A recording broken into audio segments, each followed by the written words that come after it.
She was just a hotel housekeeper until a perfect Spanish phone call during her lunch break changed everything. He heard it. A billionaire, who happened to be passing by, paused and silently watched. The next day, she was called into the executive office. No explanation, no warning. From scrubbing hallway floors, she suddenly found herself sitting across from the mysterious owner of the entire luxury hotel chain. Her life began to take a turn in ways she never could have imagined.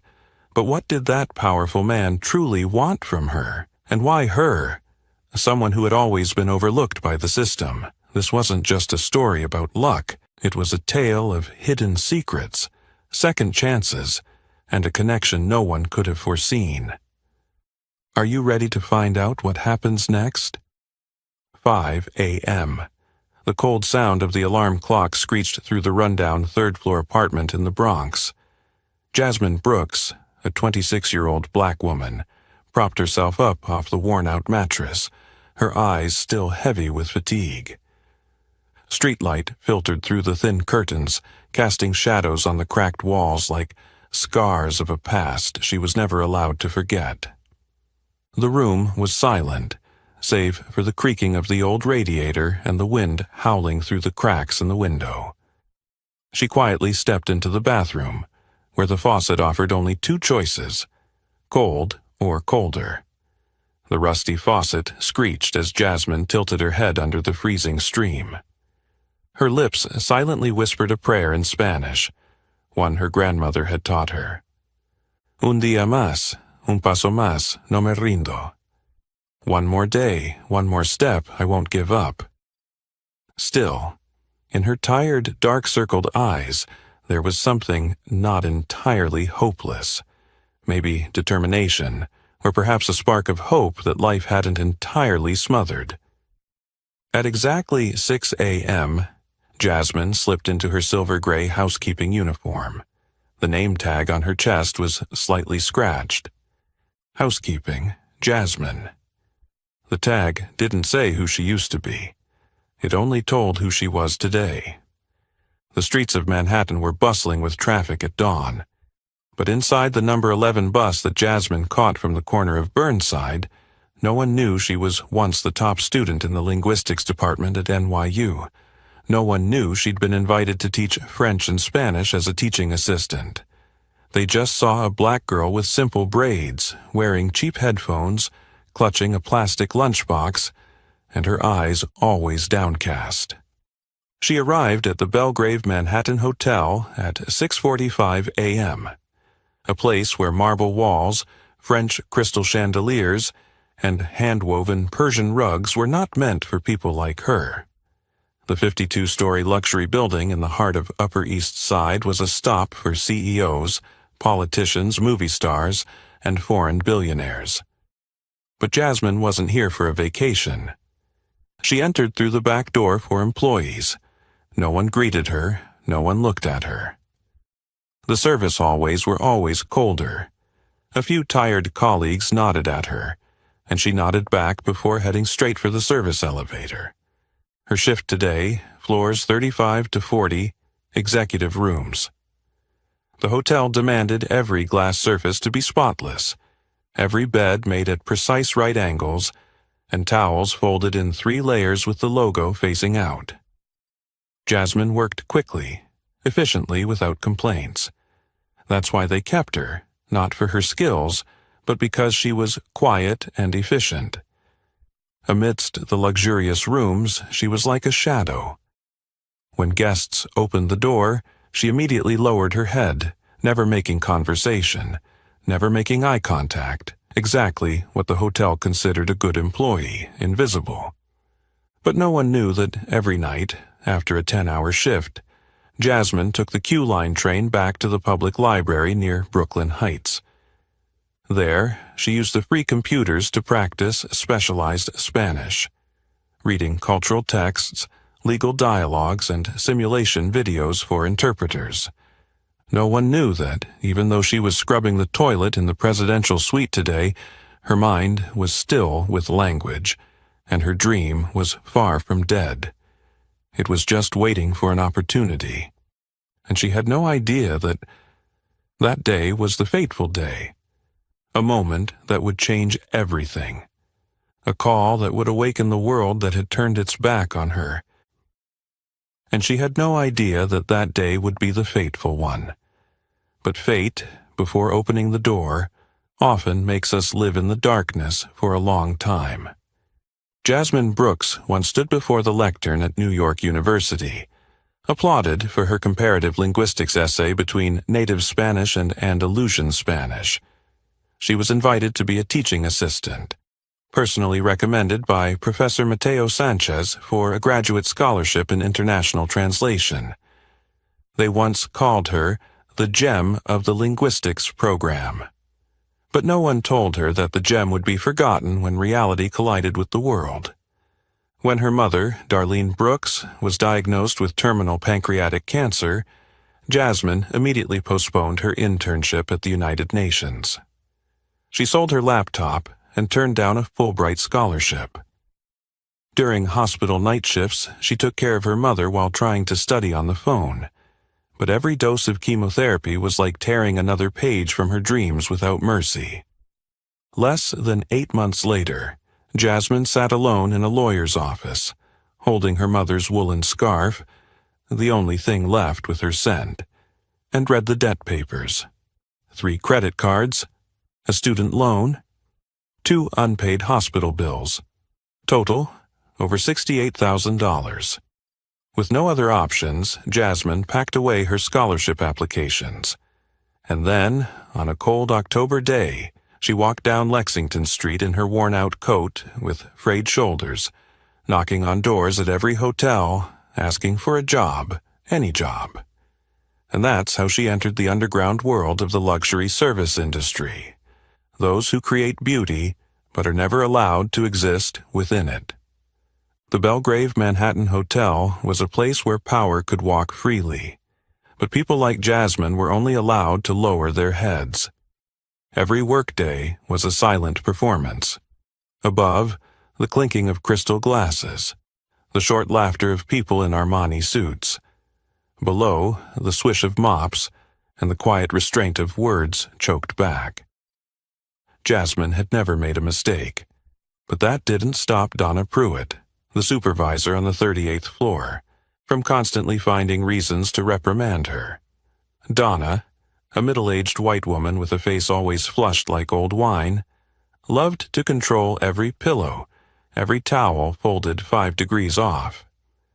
I saw a small water stain on the mirror in room 3812.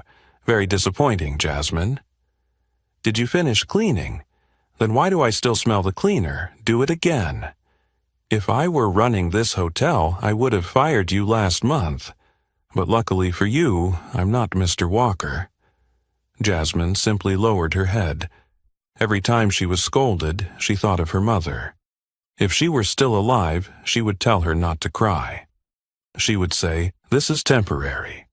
You were not born to be buried in mop cloths." But some days she believed it, and other days she wasn't so sure anymore. There was one thing Jasmine had never given up: language. After every shift, even with aching feet, she still went to the Brooklyn Heights Library. The number 7 computer in the back row was hers. No one contested it because no one else had the patience to sit there late into the night like she did. There, she practiced Spanish listening through political podcasts, learned medical vocabulary, translated mock legal texts. She designed her own lesson plans, trying not to let her mind retreat to where society had placed her body. Each lesson was a small thread pulling her out of the mire, but that thread was so thin that even a gust from Donna could snap it. Until that day, a day like any other, but something had changed. That afternoon, Jasmine brought her plastic lunchbox to the break room on the B1 floor. She sat alone in the far corner, where the security camera's view was the weakest, eating her red bean rice while reading the news in Spanish on her phone. Suddenly, her phone buzzed. A message appeared. "Felicitaciones, Jasmine. Aprobaste el examen con nivel profesional." Congratulations, Jasmine. You passed the exam at a professional level. It was Professor Mateo Sanchez. Her heart stopped for a beat. She quickly dialed him back, and when the other end picked up, she almost screamed in Spanish, "De verdad! Lo logré! Really? Did I make it?" Mateo's warm laugh echoed through the phone. "Not only did you pass, you excelled." She laughed, her eyes welling up with tears. The years of sacrifice, the late-night studies, the late trains, all of it was confirmed. She had proven herself.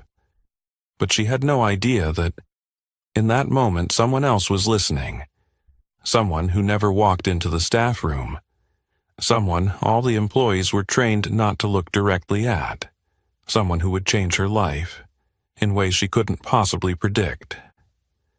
She had no idea that in the moment she laughed in Spanish, a figure stood in the doorway of the break room, silently watching, his sharp eyes never leaving her, not for a second. By day, Jasmine Brooks scrubbed the floors on the VIP floors, where the doors had golden handles and room plaques engraved in embossed letters. The atmosphere was always quiet, spotless, and taut like a drawn bowstring. Just a speck of dust was enough to warrant a reprimand. But Jasmine never complained.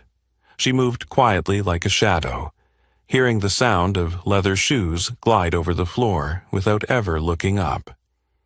She had learned how to exist among people who didn't want to see her, not because they hated her, but because she was invisible enough to not be hated. And by night she returned to her world, the world of vocabulary, sentence structure, and complex syntax in Spanish for law, medicine, and communications. Every night at the Brooklyn Heights Library, she quietly opened the DELE exam preparation website, put on her cheap headphones, and hit play. Each click was a step in holding on to a dream that had almost been buried. No one knew. Not a soul. Except for one person. The person all employees only dared to refer to by his nickname, Mr. Glassroom, because his office, located on the top floor, had 3 entire walls made of reinforced glass, overlooking the entire hotel like a cold, silent guardian angel. His real name was Grayson Walker, a billionaire founder and CEO of Walker Holdings, a conglomerate that owned nearly 40 luxury hotels worldwide. It was said that he had once been a child who survived the refugee camps in South Dakota, rising from nothing to become one of the most powerful figures in the hotel industry. But because of that, he never tolerated sloppiness. Among the inner circle, he was known for being difficult, cold, and unforgiving of mistakes. Many employees had never seen his face. Those who had crossed paths with him had one thing in common. Either they were promoted rapidly, or disappeared from the system with nothing but an email saying, "Contract terminated." Donna Pruitt, the supervisor of Jasmine's floor, was one of the few who had directly met Grayson in an emergency meeting. Since that day, she treated maintaining her floor as perfect as a showroom, as a matter of life or death. And that meant Jasmine often became her scapegoat. "Do you think just cleaning the floor is enough?" Donna snapped during one room inspection. "I see fingerprints on the mirror. You think VIP guests are blind?" Jasmine didn't respond. She had tried before, gently explaining that it was due to condensation, that she had cleaned according to protocol. But Donna had scolded her in front of the entire team, forcing her to clean 3 rooms in the middle of the day when guests were about to return. From then on, Jasmine never responded again. That day, the fateful day, Jasmine had just finished speaking with Professor Mateo when the door behind her gently opened. She heard the slow footsteps. When she turned around, she barely had time to stand up and almost dropped her phone. Before her stood Grayson Walker, in a light gray shirt with sleeves rolled up, no tie, but his gaze was sharp and unmistakable. She had never seen him this close before. The photos on Forbes magazine couldn't capture his true presence, calm, dignified and observing. "I didn't mean to interrupt," he said in a deep, cello-like voice. "You were speaking Spanish, weren't you?" Jasmine swallowed hard. Yes, sir. Sorry. I was calling my former professor. I'm on my break." Grayson didn't frown. He didn't interrupt. He simply took a step into the room, looking her up and down, but not with disdain. More like he was calculating, evaluating, identifying. "What's your name?" he asked. "Jasmine Brooks." He nodded slightly, a nod that held no discernible meaning. "Thank you. Enjoy your lunch." And then he left, as if he had never been there. Seconds later, Jasmine still stood frozen in the room. Her heart pounded so quickly that it felt like her chest was closing in. She stared at the door that had just closed, her ears still echoing with the question, "What's your name?" No reprimand, no praise, no expression. But it was that silence that terrified her the most. And that moment, when Jasmine laughed, half crying, half choking back tears in Spanish, was the moment that set fate in motion. One Tuesday afternoon. The harsh sunlight streamed through the small window at the top, casting shadows across the worn-out tile floor of the basement break room. No laughter, no cheerful greetings. Only the smell of leftover lunch, floor cleaner, and the whirring of an air conditioner struggling with dust. Jasmine sat in the farthest corner, next to the microwave with peeling paint, her plastic lunchbox resting on her lap. She ate while checking her emails on her cracked phone.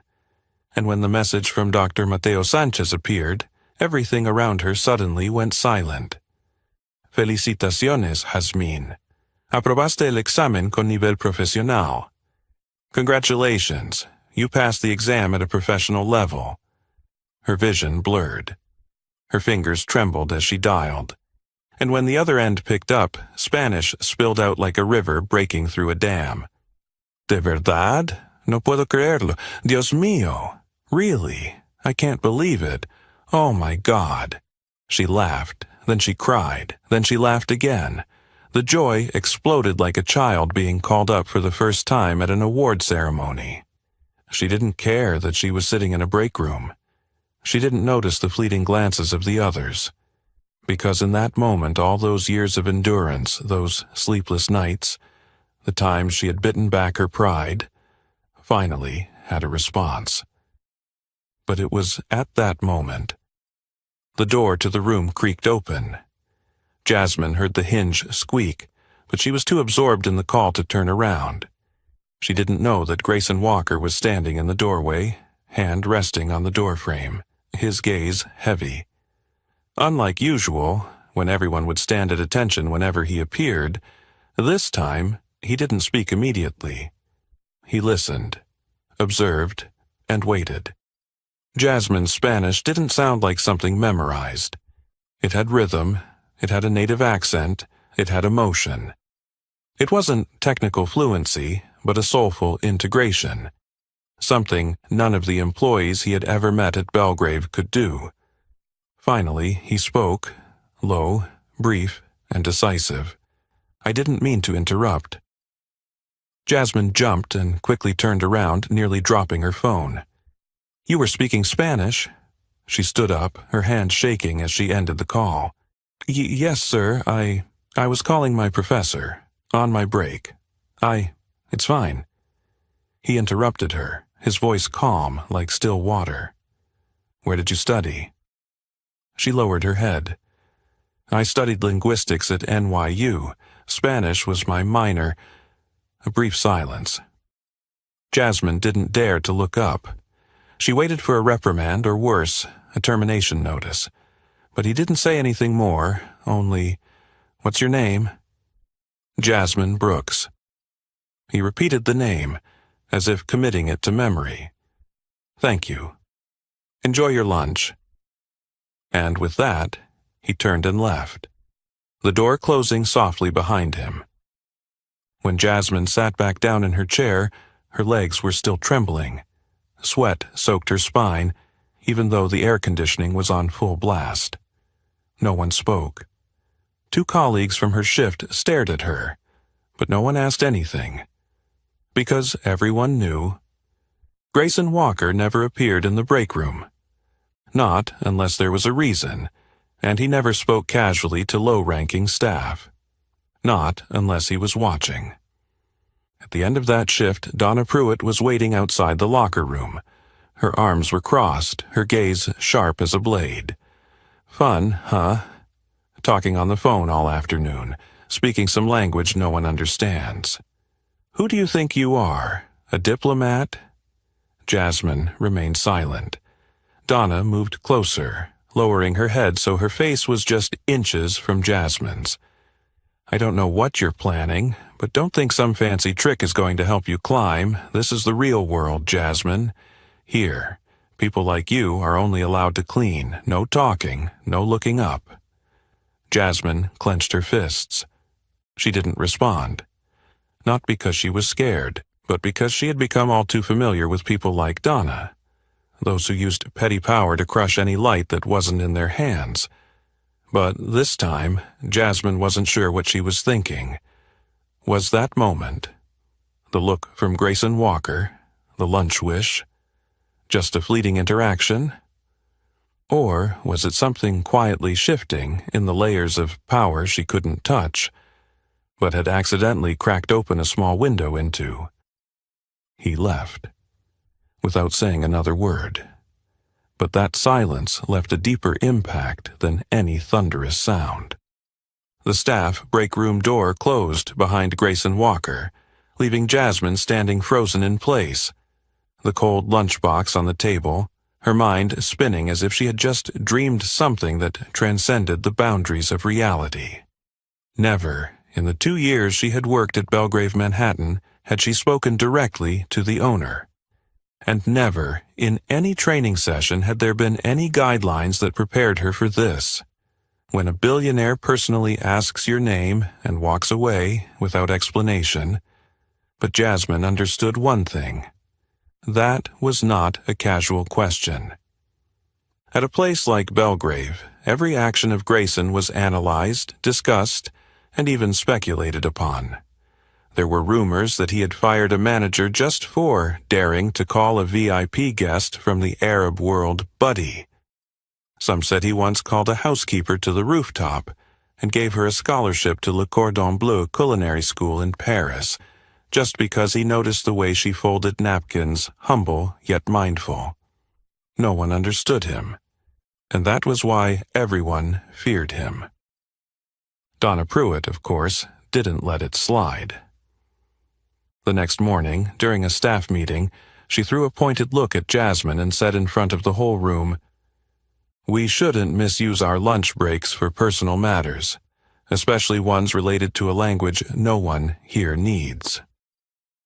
The room went silent.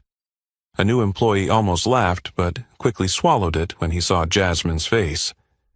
Jasmine only looked down at her hands, her nails lightly pressing into her palm to keep calm. Not because of the comment, but because of the lingering fear that yesterday's moment was just an illusion. A cruel twist of fate to mock her. But then, that afternoon, while cleaning tables in the executive lounge on the 38th floor, Jasmine received a text from the shift manager, Marcus Hill, a calm and reserved middle-aged man who rarely ever sent anything other than shift instructions. "Brooks, HR wants to see you, right now." Jasmine's heart dropped to her knees. No explanation, no clear reason. Just a single sentence, like a summons to an interrogation. She took off her gloves, washed her hands in the restroom, adjusted her hair, and quietly walked toward the back elevator leading to the executive offices, the place where cleaning staff rarely set foot. The Human Resources office was on the 5th floor, the administrative floor, where the lighting wasn't the soft yellow of the guest floors, but cold white like a hospital. Every closed door seemed to carry its own weight. Jasmine walked down the hallway, her palms sweating, her heart pounding so fast it felt like it might explode. She knocked lightly 3 times on the frosted glass door marked Valerie Green, Director of Human Resources. Inside, Mrs. Green, a white woman in her early 50s with platinum hair pulled up and wearing black-rimmed glasses, was sorting through paperwork. When Jasmine entered, she looked up, a faint smile on her lips, unsure whether it was polite or sarcastic. "Come in, Jasmine. Have a seat." Jasmine sat, her back straight, her hands resting on her thighs as if in a job interview. "I received a special request this morning. Something that hasn't happened in nearly 18 years of working here," Valerie said without wasting words. "Mr. Walker personally requested that you be transferred, effective immediately." Jasmine's eyes widened. She couldn't believe what she was hearing. "Transferred where?" "A newly created position, International Relations Assistant.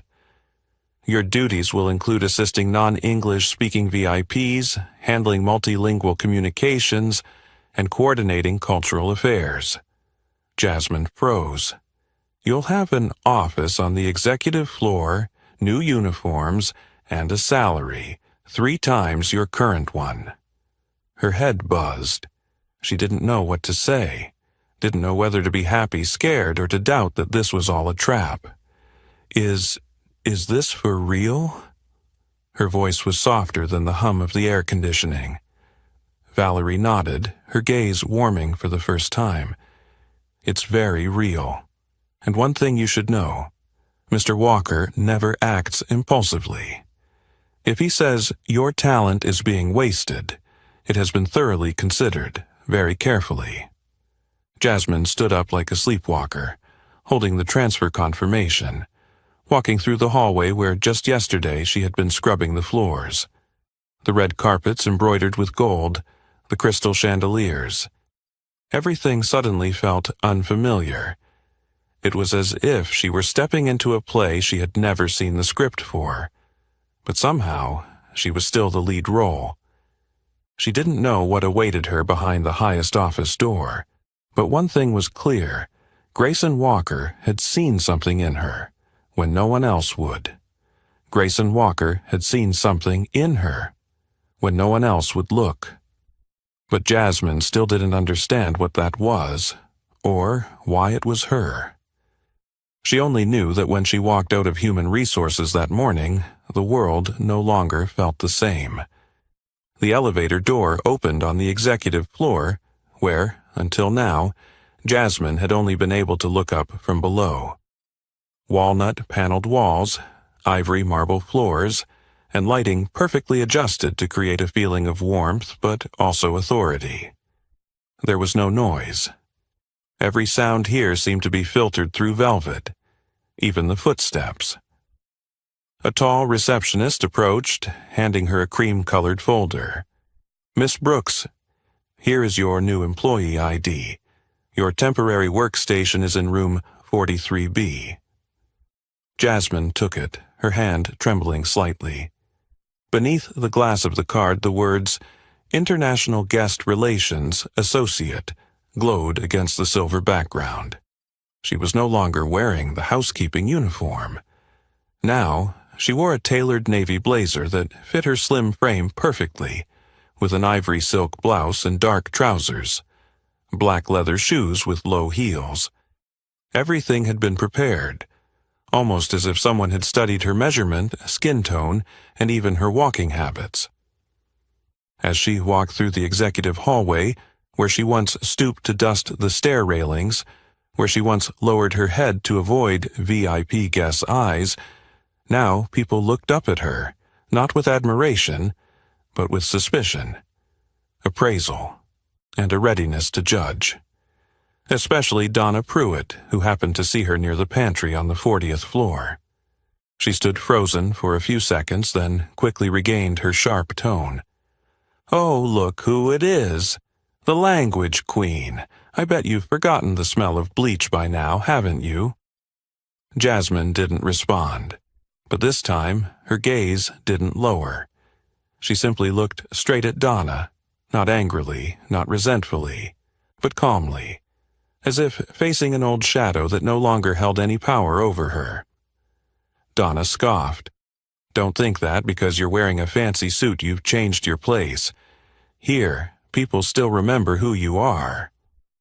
After lunch, Jasmine was invited to the highest floor, where Grayson Walker's office was located.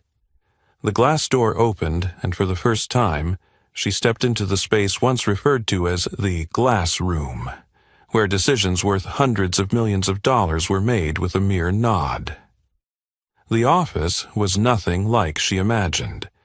It wasn't a cold, cinematic room with a desk piled high with papers or large computer screens.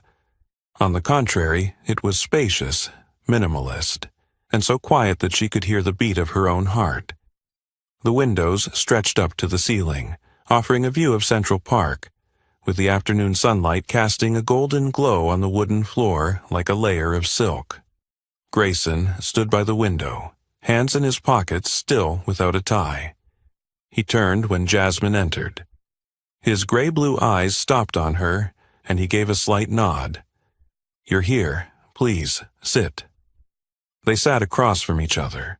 No secretary, no assistant, no typing sounds. Just two people. One a man with eyes that knew too much, and one young woman who still didn't understand why she was there. Grayson poured coffee for both of them. His movements were slow, deliberate, like they had been practiced through thousands of negotiations. "I won't beat around the bush, Jasmine," he began, his voice soft as if telling a story. "I created that position for you, not out of kindness, but because I need someone like you." Jasmine's eyes widened. "I heard you speak yesterday. It wasn't just the vocabulary. It was the way you used language instinctively. You didn't just speak, you made people feel it, and that's what I need." Jasmine bit her lip lightly. Her mind was a whirlwind of questions. But why me? Out of the hundreds of people here, why did you choose me, someone who used to just scrub the floors on the 35th floor? Grayson leaned back in his chair. "Because I used to be the one scrubbing floors." His words seemed to stop the air in the room. "I used to work as a janitor in an old hotel in Detroit. I cleaned toilets, changed light bulbs, took leftover food home.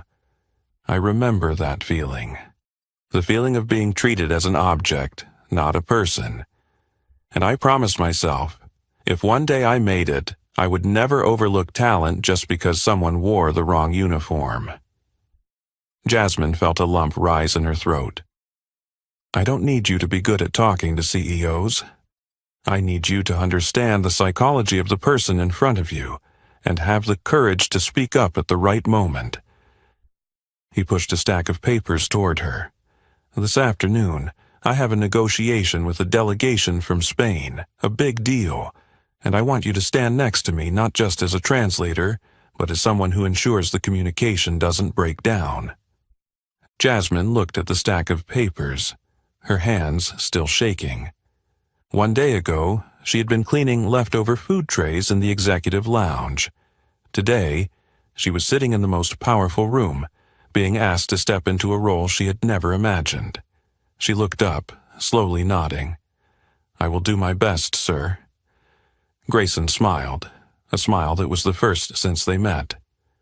"I don't need you to try. I just need you to be yourself. The rest, I'll take care of." She stepped into Grayson Walker's office. He was standing with his back to her, gazing out over the Manhattan skyline, and felt as though she was stepping out of her old life. The tailored business suit fit Jasmine perfectly. A navy blazer fastened with a black button, trousers that elongated her height, and soft leather shoes with a low heel that made no sound.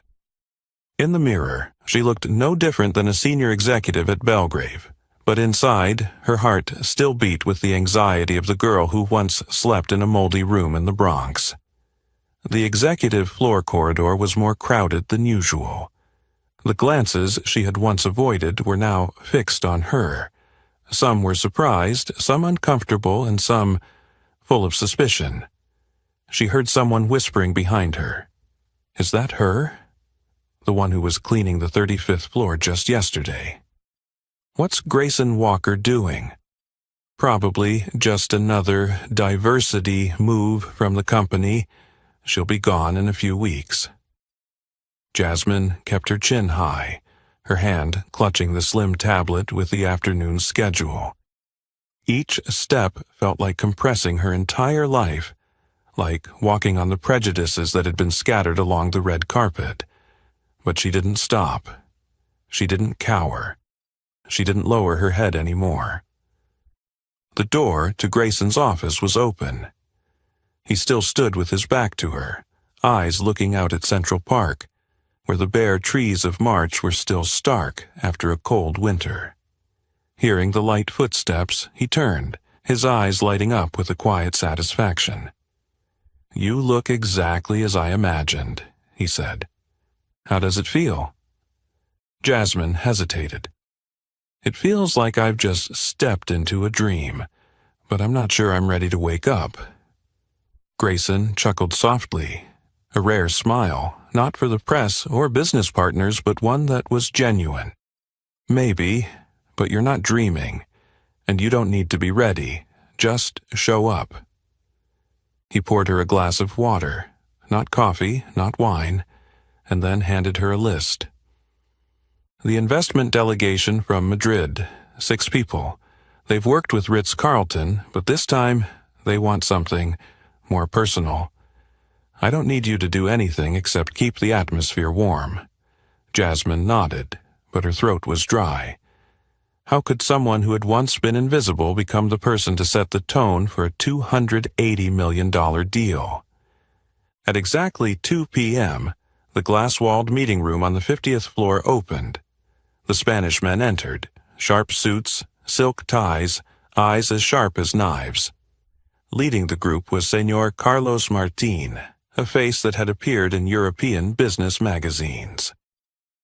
Grayson shook each of their hands, polite but not over the top.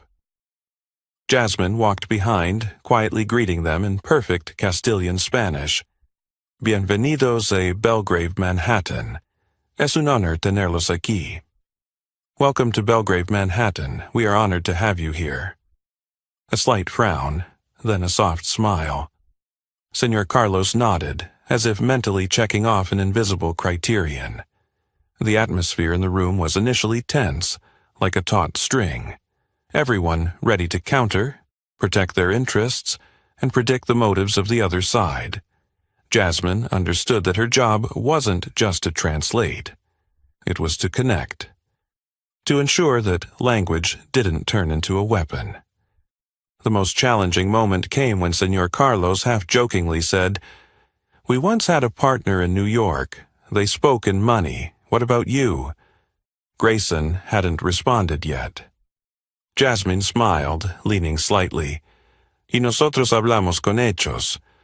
Pero si es necesario, también sabemos escuchar el corazón. And we speak with actions, but if necessary, we also know how to listen with the heart." The room fell silent for a moment. Then Señor Carlos burst out laughing. A genuine laugh, one that wasn't scripted. "Me gusta esta chica. I like this girl." The negotiation lasted nearly 2 hours. Each time the conversation veered off, Jasmine adjusted. Each time there was a cultural misunderstanding, she explained. Every nod from the investors was a step toward success. And when it ended, the last person to leave the room was Señor Carlos, who stopped by Grayson and said, "With an employee like this, I don't need to check anything else. I'm signing because of her." When the door closed behind him, Jasmine exhaled, both hands pressed against the glass table to steady herself. Grayson stepped toward her, his voice lower than the hum of the air conditioner. "You just saved a $280 million deal." Jasmine turned, her eyes wide. I didn't. I just did my job." "No, Jasmine." Grayson looked at her seriously. "You just stepped into the world of people who make change happen." And someone like you is no longer someone who stands backstage. Grayson replied, I didn't hire you for the protocol. I hired you for your instinct and sincerity. And now, after the unexpectedly successful negotiation, Jasmine began to understand what he truly meant. Late afternoon, the last rays of sunlight swept across the glass of Grayson's office, casting a pale yellow streak on Jasmine's blazer like a thread connecting her to something bigger than herself. She had just left the meeting room where millions of dollars were signed with a handshake and trust, and she, herself, was the one holding that thread intact. Grayson stood by the walnut wood desk near the window, not holding a phone, not flipping through documents. He just stood there, silent, as though considering something beyond profits and business plans. Jasmine, he spoke after a few minutes, his voice deep and sincere. I have a place. I often go there when I need to clear my mind, not the office, not the hotel. No employees know about it. She looked at him, her legs still trembling from the pressure of the meeting. You mean now? Grayson nodded. If you have nothing on tonight. Jasmine hesitated. Every instinct she had, honed to survive in a harsh, tiered world, screamed at her. Don't go. Don't trust the most powerful man in the building. Don't step into his personal space when you've just escaped the basement. But that same instinct, the one that once told her she couldn't do more than clean, was wrong. And that's why she nodded. About 20 minutes later, they were in the private elevator heading up to the Belgrave rooftop, the place where hardly anyone was allowed except for Grayson Walker. The door opened to an unexpectedly quiet space. A rooftop garden filled with small olive trees, stone tables, wooden chairs, and a cobblestone path stretching to the edge of a glass railing. In the distance, the Manhattan skyline glowed in the fading sunset. It's not what I imagined, Jasmine whispered. Because no one imagines I need a place like this, Grayson replied. But I do, when I want to remember who I am. They sat on a wooden bench near the railing, the breeze gently pulling Jasmine's hair behind her ear. He poured wine into 2 paper cups. No crystal glasses, no silver trays. No longer CEO and employee. No longer boss and the girl who once scrubbed conference room floors. Just 2 people, perhaps for the first time in their lives, being themselves. You know, Grayson began, his gaze still on the horizon. I was once turned down for a job at a hotel because of poor communication. They didn't know I had a slight speech impediment from breaking my jaw when I was younger. After that, I plastered quotes on my wall, reading them aloud every day just to practice my pronunciation. Jasmine turned to him, her eyes wide. He had never shared that with the public before. And then I realized, people will always reject what they don't understand. The silence, the difference. A girl cleaning rooms, speaking Spanish at noon. She lowered her head. I was afraid you'd misunderstand. That you'd think I was unprofessional. Grayson shook his head. I didn't hear an employee talking.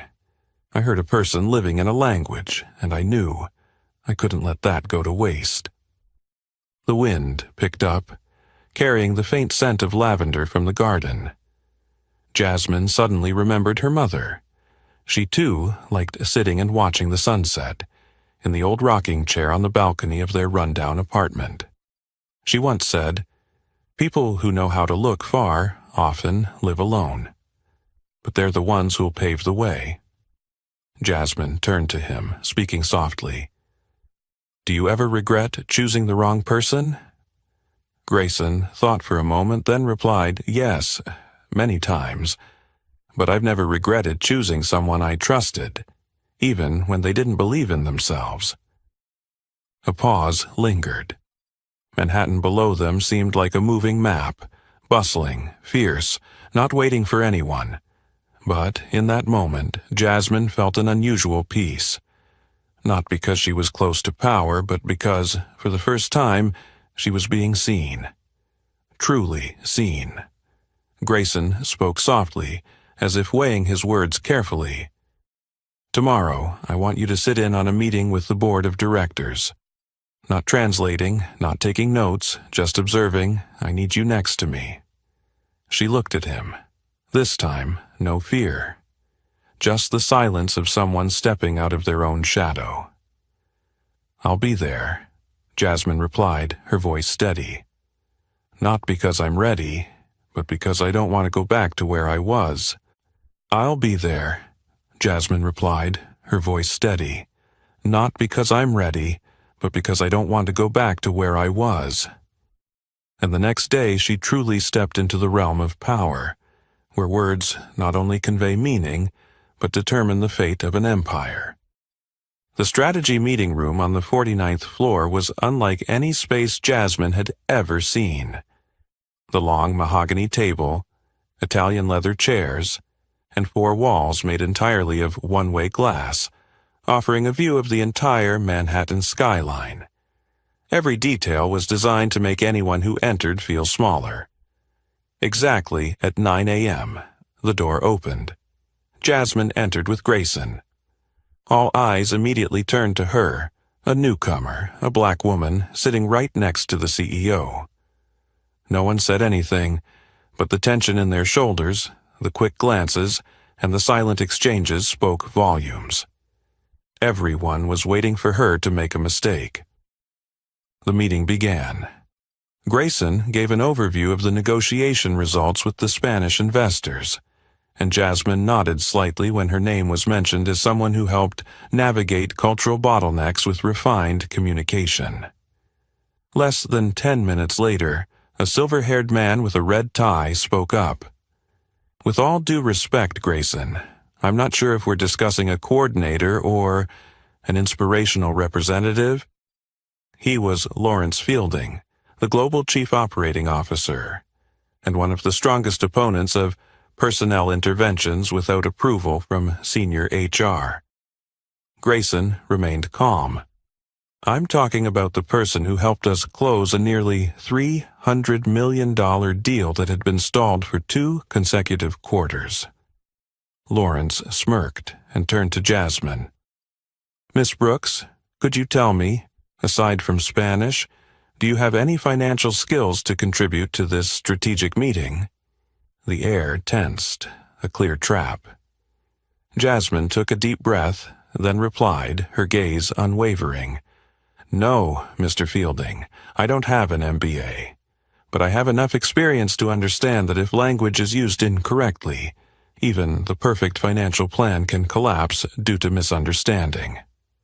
And if you'd like an example, I can reference 3 sections of yesterday's negotiation transcript where the parties almost misunderstood the confidentiality agreement." No one spoke. A few directors exchanged looks. Grayson tilted his head slightly, his lips curling into a subtle, almost imperceptible nod. The meeting continued. But now Jasmine was no longer an outsider. She became the rhythm keeper. She didn't interrupt, but every time there was a complex term she quietly wrote it down for Grayson. Whenever there was a tricky opinion, she pinpointed the key point and translated it into concise, logical language. The silence wasn't because she overpowered them, but because she was clearly indispensable. After nearly 2 hours of tense discussions, the meeting ended with an unexpectedly high consensus rate. Jasmine gathered her notes, preparing to leave the room, when she heard Lawrence stand up and slowly say, "Miss Brooks." She stopped, turning back. He looked at her. This time not coldly, but like someone who had just lost a chess game. "You're not what I expected, but maybe you're what we need." That afternoon, in the executive elevator, Jasmine ran into Donna Pruitt. She looked Jasmine up and down, this time no sarcasm, no mockery, just a silent look, as if realizing that the girl who once got scolded for a watermark on a bathroom mirror was now stepping into a world no one could have imagined. Donna nodded, not as a greeting, but as a reluctant acknowledgement. Jasmine didn't need her to say anything, because sometimes silence is the most arrogant form of surrender. That night, in her small Bronx apartment, Jasmine sat on the wooden chair by the window, the streetlights casting shadows on the peeling plaster of the walls. In front of her was the voicemail with a congratulatory message from Dr. Mateo Sanchez.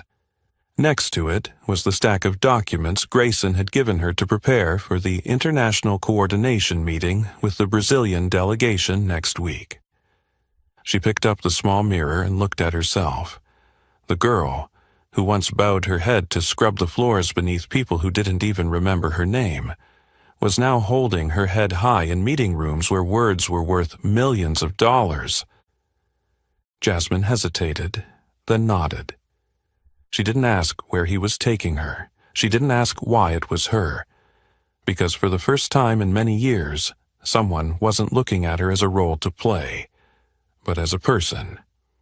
The silver-gray Range Rover glided through the familiar avenues of Manhattan, but it didn't turn into any of the luxury restaurants. There were no bodyguards, no assistants, no parties waiting. Just a quiet journey that stretched all the way to the peaceful residential area north of the city, where the city lights became sparse and the shadows of trees grew thicker than the neon signs. The car stopped in front of a 2-story red brick house with a black-tiled roof and white-painted wooden doors. No gate, no nameplate. Jasmine looked out the window, surprised. "My home," Grayson said, as if anticipating the question she hadn't yet voiced. "Not a penthouse, not a suburban mansion, just the one place I don't have to keep up appearances." Inside, the house had a completely different feel from the 50th floor office. The scent of pine wood and mint lingered in the air. On the walls there were black and white photographs. An elderly man in work overalls, his father. A small white child with messy brown hair, smiling broadly next to a mop bucket. An old photo of 2 hands, one old, one young, clasped together. No awards, no accolades, just memories. Grayson hung his coat on a hook, rolled up his shirt sleeves. He didn't call for a maid, he didn't give orders. He cooked dinner himself. Homemade pasta, simmered tomato sauce with fresh herbs from the garden in the back. Jasmine sat at the kitchen counter stirring her glass of lemonade, feeling both surprised and strangely safe. "How long did you live here?" she asked. "Almost 10 years, Grayson replied, his eyes not leaving the pot of boiling water. "I bought it right after the company started turning a large profit. Not because I needed a place to live, but because I was tired of not remembering where home was anymore." He looked up at her. "What about you, Jasmine? Is your apartment home?" She was quiet for a moment. "It's where my mother passed. It's where I survived. But I'm not sure it's where I belong." Grayson nodded slightly. He understood. Dinner was served on a simple oak table with just 2 porcelain plates, 2 glasses of wine, and a small candlelight. Nothing extravagant, but it felt real. They talked, not about business strategies, not about market plans, but about family, about fear, about things they never discussed in public.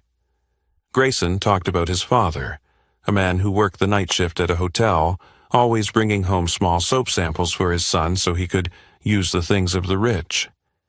Jasmine talked about her mother, about those nights when they both slept on the same mattress in the hospital, and the last words her mother said before she passed. "You're the only person in this world I know for sure won't break." After dinner, they went out to the front porch where the sky had begun to drizzle.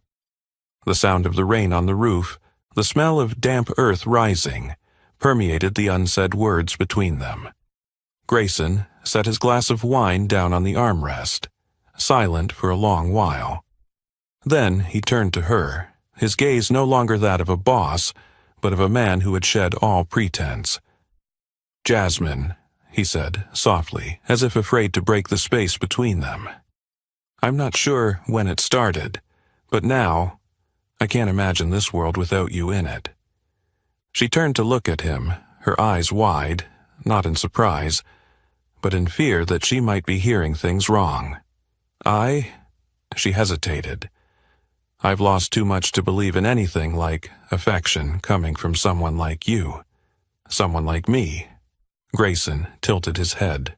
"Power. Status. Being chosen.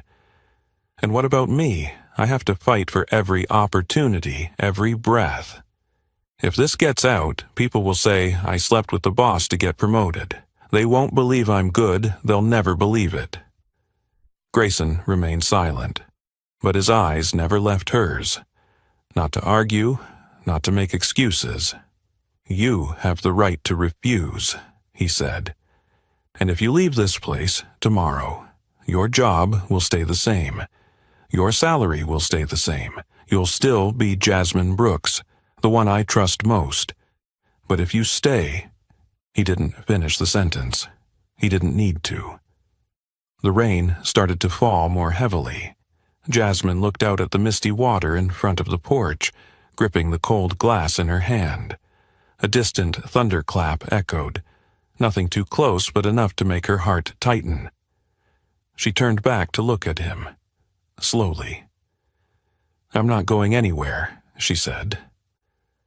"I haven't fallen, Mom," Jasmine said, her gaze growing distant as she looked out at the rooftop garden bathed in soft yellow light, where lavender bushes swayed in the night wind, as if nodding in agreement. The garden was on an old building by the Hudson River, not owned by any corporation, with no sign, no security. It was the place Grayson called the Land of No Memory, because here he was not the CEO, not the billionaire, not the target of any expectations or strategies, just a man standing among the trees in the sky. Jasmine sat on a stone bench beneath the vine-covered archway, holding a warm cup of herbal tea, still moved by the story of Grayson's father, who had passed away from exhaustion at 52, leaving his son a rusted pocket watch and a single sentence engraved on its back. "Build something your father never had." "Did you build it?" Jasmine asked. Grayson paused, nodding slowly.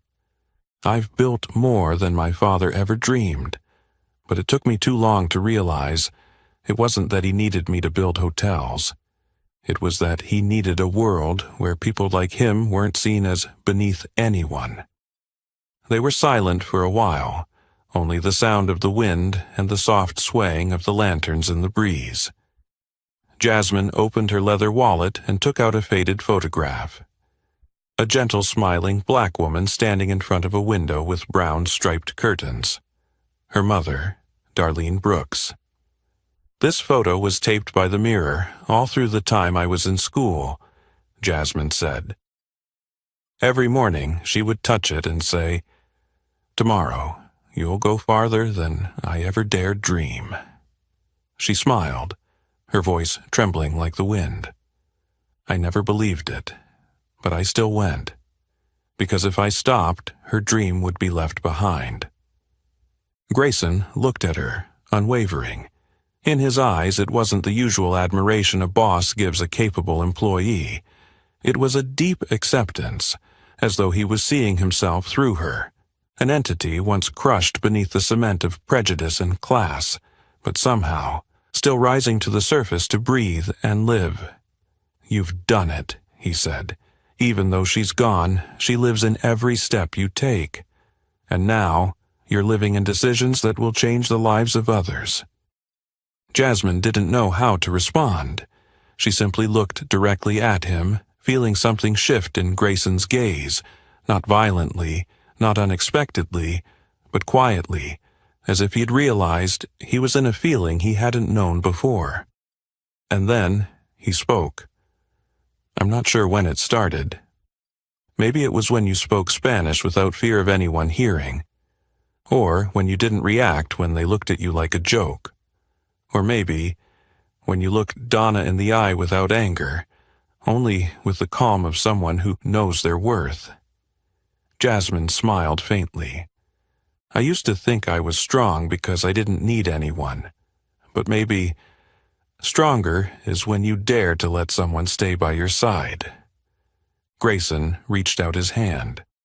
Not in haste, not in pressure, just an open hand, as an offer without an answer.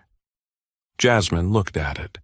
The small distance between them, distance that an entire social hierarchy had tried to keep from ever touching. And then she placed her hand in his. Gently, decisively. No need for a kiss. No need for declarations of love. Because everything unspoken had already been carved into the gaze they shared in the darkness. The next morning, back at the hotel, Jasmine walked into the grand lobby. Familiar glances turned toward her, but this time they no longer made her hesitate. However, at the corner of the executive floor hallway, Lawrence Fielding was talking to Donna Pruitt. When Jasmine walked past, he stopped abruptly. Both of them turned to look at her, not so much with surprise, but with calculation. Donna smirked. "Faster than I thought." Lawrence replied lightly, "I don't oppose progress, but if it threatens the leadership structure, I have to act." Jasmine didn't turn back, but her instincts, honed by years of survival, told her a new battle was coming. And this time, they wouldn't use just their eyes. They would use the system. As long as I'm alive, no one is allowed to doubt you. Grayson's words fell like a commitment. Quiet, not showy, but resonating in Jasmine's chest like the sound of thunder echoing in the quiet of the night. Outside, the rain began to fall. The first drops lightly tapped the roof tiles, gradually turning into a heavier downpour, not violent, but impossible to ignore. The damp, chilly air mixed with the smell of earth and mint from the garden behind, enveloping everything in a strange, bittersweet dream. Jasmine sat there, her hand gently resting in Grayson's. Hands that had once held the power of an empire, now only gripping one thing: trust. She looked up at him, her gaze hesitant. "Are you sure?" "Once the rumors start, they won't stop," Grayson answered, his voice steady like the rain. "I've lived my life being judged, but this is the first time I've chosen to stand with what makes my heart quiet, not because it's weak, but because it knows it's meeting something worthy." The next morning, Jasmine returned to the hotel through the back entrance. No private car, no escort. She was still Jasmine, the one who knew how to move quietly, leaving no trace. But this time, they noticed. Executive floor. The elevator doors opened, and there stood Lawrence Fielding, holding a file, his face unreadable. "Miss Brooks," he said, cutting off her steps. "We need you in the senior coordination room at 10 a.m. There are a few things to verify regarding your recent HR file." Jasmine nodded, but she knew. This wasn't a routine check. This was a warning wrapped in procedure. At 10 a.m., the coordination room was filled with cold, white light. A female HR assistant, Camille Rhodes, Lawrence's senior assistant, sat opposite Jasmine, placing a recorder and a file marked in red. "We've been instructed to review cases of employees hired outside the 3-tier approval process," Camille began, not taking her eyes off Jasmine. Specifically, positions that were created without internal or external posting. Jasmine sat up straight. "If you're referring to me, I'm happy to answer any questions." Camille nodded, but her expression was far from friendly. "We've also received reports that you have a personal relationship with CEO Grayson Walker. If this is true, and it affects the decision-making process regarding staff, then—" "Then what?" Jasmine asked, her tone cold, not challenging but firm enough not to be pushed back.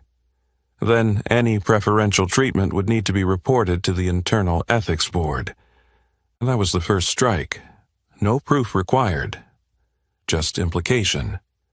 And in places like this, implication is the weapon. That afternoon, in the executive break room, Jasmine sat alone. She didn't call Grayson. She knew that if he found out, he'd cancel all his meetings and come immediately. But that wasn't what she needed. She needed to stand. Alone. That evening, the rain fell again. But this time, it wasn't on the peaceful rooftop. It was on the porch of her old apartment in the Bronx. She sat there, her wet coat clinging to her, eyes on the fading photo of her mother, hand gripping a notice from HR, asking to verify her personal relationship with her superior. A soft warning before it became formal. The doorbell rang. Jasmine opened it. It was Grayson. He stood there, no umbrella, no coat, just a man, drenched, with an expression of quiet understanding. "You haven't said anything," he exhaled. "But I know." "And you think I can't handle it?" she asked, tilting her head slightly. "No, but I don't want you to have to handle it alone." They stood there in the rain. No holding hands, no embraces. Just looking at each other, as if two warriors who had just realized the feelings between them weren't something to hide, but something to protect. And even as the storms ahead threatened to be fierce, Jasmine knew one thing for sure. She had lived through a life where no one believed she would rise. And now, not only was she standing, but she was moving forward with the one person who had chosen to believe in her, even before she believed in herself. And even when the storms ahead may be fierce, Jasmine knew one thing for sure. She wasn't just standing, she was moving forward. And less than a week later, that step took her to a position she had never dared to dream of: International Strategy Director. The news spread like wildfire. After the expansion agreement to bring Belgrave to Spain was fully signed, complete with sponsorship terms for 2 facilities in Madrid and Valencia, Grayson didn't hold a press conference. No announcements. He simply did one thing. He brought Jasmine up to the stage at the company's annual conference and introduced her with 8 simple words: "The woman who keeps us from stagnating." The appointment was announced internally on Monday morning. A brief email from the chairman's office, unpretentious but full of weight. A link to Jasmine's new official profile, now with the title, Director of Global Strategic Relations, Jasmine D. Brooks. From housekeeping to global strategy, in less than 6 months. And that was what made the resistance show its true face. On the executive floor, Lawrence Fielding stood before a small meeting table with a close-knit advisory group. His usually calm face was now tense. His hands were tapping relentlessly on the glass table, eyes scanning everyone in the room. "Who is she?" he asked, his voice slicing through the air. "A housekeeper. No vetting, no progress reports, no internal procedures." A female assistant spoke hesitantly. "Sir, Miss Brooks just saved the European contract." "And that gives her the right to sit on par with me?" Lawrence snapped. "I don't oppose diversity, I oppose chaos." Another whispered, "If we don't react quickly, she will control all international relations in the next 2 quarters." Lawrence clenched his fist. "Then we need to act fast, find any loophole, the past, relationships, qualifications, family background. If there's anything that can discredit her, I want to know before this week ends." On the surface, Jasmine continued to smile as she entered the meeting room. But deep down, she could clearly feel that every gaze in the hallway was no longer just observing, but watching. She began to notice the signs. A meeting rescheduled for when she was out of the hotel. A strategic document sent late, causing her to be delayed. An internal speech scheduled, but her name was missing from the list of speakers. even though it was the project she was in charge of. One afternoon, when Jasmine returned to her office after a meeting with the German partners, she found her desk had been rummaged through. Nothing was missing, but the photo of her mother, which she had always placed fixed, was now turned askew. She knew this wasn't theft, it was a warning. That night, in Grayson's living room, she sat silently by the window. He sat not far away, reading through investment reports, but occasionally his gaze drifted towards her. "I won't give up," Jasmine said without turning around. "No matter what tricks they use." Grayson folded the papers, walked over, and sat beside her. "I know, but that doesn't mean you have to fight alone." Jasmine turned to face him, the first hint of red showing beneath her glasses. "They won't stop. They see me as a threat, not because I'm incapable, but because I'm living proof that talent is no longer hidden by class." 3 days later, the first article appeared. Promotion or favoritism? The question surrounding Jasmine Brooks' new role at Walker Holdings. No signature, no sources cited, but the cover photo was of her and Grayson sitting together at last month's conference. The article had only one purpose: to sow doubt. As soon as the article began circulating, Grayson called an emergency meeting with the communications team. "I'll step forward," Jasmine said, as everyone debated whether to stay silent or respond selectively. "Are you sure?" Grayson asked. "Sure," she said, her eyes bright. "Because if I let someone else define my story, they'll write it in a language that makes me unrecognizable." The next day, Jasmine appeared at an internal speech in the main hall of the Belgrave Hotel, where she had once scrubbed the floors beneath the brown leather chairs. She stepped onto the stage, dressed in a dark purple suit, her curly hair tied low, her gaze unflinching. And she spoke. About the years no one called her by name, about the whispers she used to hear behind her back, about learning to stand firm, not because someone lifted her up, but because each fall left her with an irrefutable map. As she left the stage, the entire hall stood and applauded, not because she was the CEO's girlfriend, not because of her title, but because she had made her existence something that could no longer be ignored. People might doubt her, but Jasmine just looked up at the sky, smiling, and thought, "I've done it, Mom." And in that moment, she was no longer just a name being honored, she became a symbol. The opening of Belgrave Madrid, the first 5-star hotel of Walker Holdings in Spain, was not just an economic event. It was the declaration of the beginning of a global ambition to expand the strategic empathy service model designed by Jasmine, and of course, it drew all eyes. European media, investors, strategic partners, labor and equality organizations, everyone was there. Jasmine stepped onto the stage with a calm demeanor, wearing a perfectly tailored cream-white suit. Her high-end leather shoes reflected the light as if reminding the world. She had once been a shadow on marble floors, and now she had stepped out of it. Grayson stood beside her, a subtle smile on his lips but his eyes full of pride. He introduced her to the entire audience. "The person standing beside me today isn't here because I chose her. She's here because she chose the path no one believed she could take, and she did what no one dared think was possible." Jasmine tilted her head and walked up to the microphone. She didn't give a speech, she told a story. About her mother. About the Spanish whispers in winter mornings, about the cold lunchbox in the basement break room, and about how one person, daring to learn, to step forward, and to believe, could break every path that had been laid out for her. The ceremony ended with a thunderous applause. The press called her the one who opens doors not with a business card, but with language and courage. Social media posts spread videos of her speech with the headline, "From housekeeper to global leader, The Unstoppable Story of Jasmine Brooks.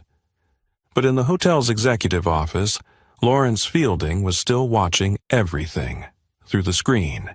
He wasn't in Madrid, he didn't attend. But his person, Camille Rhodes, was there, preparing for the final strike. 1 hour before the ribbon-cutting ceremony, Camille sent an unpublished internal investigation summary to more than 15 European media outlets, suggesting that Jasmine Brooks was appointed through personal relations with Grayson Walker, without going through the necessary 3-tier competency review process. The document was stamped with a fake seal, but crafted so convincingly that smaller news outlets immediately jumped on it. After the ceremony, as Jasmine was leaving the stage, she was stopped by a female reporter from Belgium. "Miss Brooks, was your appointment only after private dinner with CEO Walker? Some internal sources say your position is a reward for that relationship." The atmosphere froze. Grayson stepped forward to respond, but Jasmine raised her hand gently to signal for him to stop. She turned back to face the entire press room. "This question isn't new. I've heard it, in various forms, hundreds of times. The issue isn't whether or not I have a relationship with Mr. Walker. The issue is why, even though I'm sitting here with a list of tangible achievements, qualifications, and measurable success, do you still believe that affection is the only way a black woman can move up?" The camera shutters stopped. "And if you truly care about competence, I'm happy to publicly share my entire career, trajectory, projects, and partners I've been responsible for. Nothing to hide." She lowered her head and smiled, not out of modesty, but from the grace of strength. The press conference ended, and most international media voiced their support for Jasmine. Several independent organizations began investigating the source of the internal investigation file and found signs of forgery. Camille Rhodes was suspended and recalled to the USAs for Lawrence.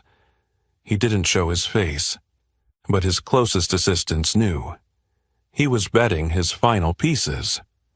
That evening, in her suite at the Belgrave Madrid, Jasmine opened the balcony door, looking down at the crowd in the old town celebrating. In her hand was a phone with a message from the Asia Regional Director, asking her to help implement the strategy in Singapore and Tokyo. Grayson stepped up behind her, gently placing his hand on her shoulder. "The world is opening up," he said. "I know," she replied, her eyes fixed on the horizon. "And this time, I won't just step in. I'll open the door for those who follow me." In the dim lights of the city, they were no longer the billionaire and the housekeeper. They were two souls who had chosen to trust each other in a world that had taught them to doubt everything, especially themselves. That night, the suite at Belgrave Madrid was not just a resting place after a series of tense days. It was a stopping point. Not to end, but to reflect.